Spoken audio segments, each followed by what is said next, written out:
अगर 5 लोग मिलकर किसी एक महिला का मर्डर कर देते हैं या किसी भी व्यक्ति का मर्डर कर देते हैं, तो क्या पाँचों को वही सज़ा होगी कि समान सज़ा नहीं होगी? तो इसके अंतर्गत आईपीसी के सेक्शन 34 में डेफिनेशन दिया गया है और इसी के अंतर्गत आया एक मर्डर केस।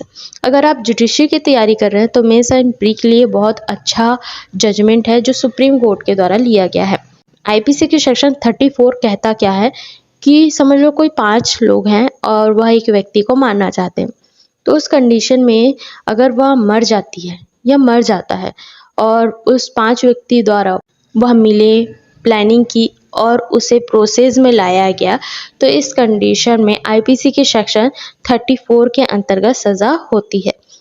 तो यही केस था आईपीसी के सेक्शन 34 का। केस का नाम है Bhaktu versus state of West Bengal का केस है।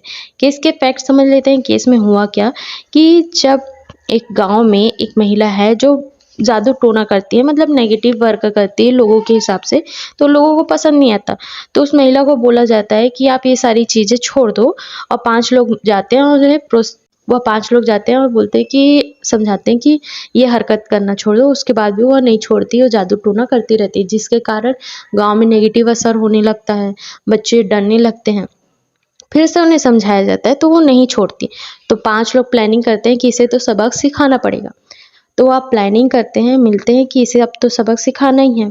और उसके साथ प्लानिंग के साथ में वह महिला जब अपने होशो-हवास में थी, वो कुछ ऐसे हरकत नहीं कर रही थी, तो उस जगह पर वह मार्केट जाती है अपने बहू के साथ में, वापस आने वाली रहती है और उसे रोक लिया जाता है 5 व्यक्तियों द्वारा। और 5 व्यक्ति में से उस पर 3 लोग अटैक करते हैं 5 में से कि उसे मारना ही है। गुस्सा आ जाता है जिसके कारण सर पर इतनी बुरी तरीके से चोट पहुँचाई जाती है, बार-बार मारा जाता है, बार-बार मारा जाता है कि उसका सर फट जाता है और वो उसकी डेथ हो जाती है। जब पुलिस इन्वेस्टिगेशन हुई तो पता चला कि ये 5 व्यक्ति हैं जो इस पर बुरी तरीके से हमला किए हैं। आईपीसी के सेक्शन 34, 341 के अंतर्गत उन पर सज़ा लगाई गई जो पुलिस इन्वेस्टिगेशन में।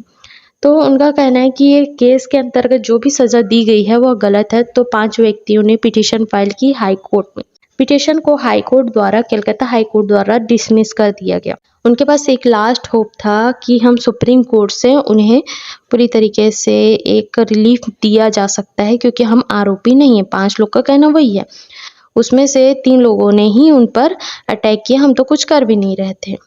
तो इसी के अंतर्गत जब सुप्रीम कोर्ट में अपील लगाई गई तो एक्सेप्ट तो कर लिया गया अपील को।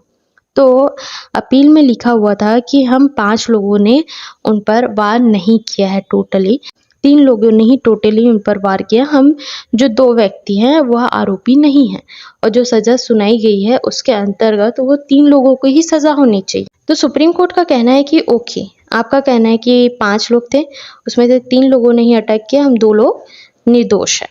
तो ओके, अगर 3 लोगों ने ही प्लानिंग की, क्या ऐसा था क्या? नहीं, प्लानिंग तो हम सभी ने की, हम 5ओं ने की थी, बट हम साथ में नहीं थे, उनके साथ में नहीं थे, उस समय रोका गया हमारे द्वारा, लेकिन प्लानिंग की गई तब हम साथ में थे।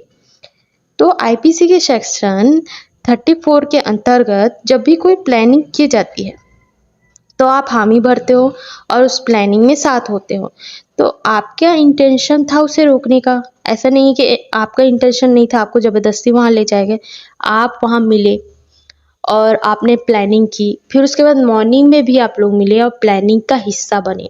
तो इसके अंतर्गत आईपीसी के सेक्शन 34 के अंतर्गत आप तो आरोपी होगे, क्योंकि आप प्लानिंग में तो साथ थे। और आईपीसी के सेक्शन 34 में कहा गया है कि आप प्लानिंग में साथ थे, प्लानिंग में, उनके प्रोसेस में, उनके आइडिया में, तो आपको तो सज़ा सेम होगी। ऐसा तो नहीं है कि अगर आप प्लानिंग में साथ थे उसके बाद आपने हमला नहीं किया तो आपको सज़ा कम हो जाएगी। तो सुप्रीम कोर्ट का कहना है कि आपको जो भी सज़ा दी गई है वो सही दी गई है। आईपीसी के सेक्शन 34, 302, 341 के अंतर्गत जो भी सज़ा दी गई है वो सही है और सज़ा को कंटिन्यू किया गया, वो भी 5ओं व्यक्ति के लिए ये सज़ा सिमिलर होगी, सभी को वही सज़ा मिलेगी और मर्डर के अंतर्गत यह सज़ा होगी।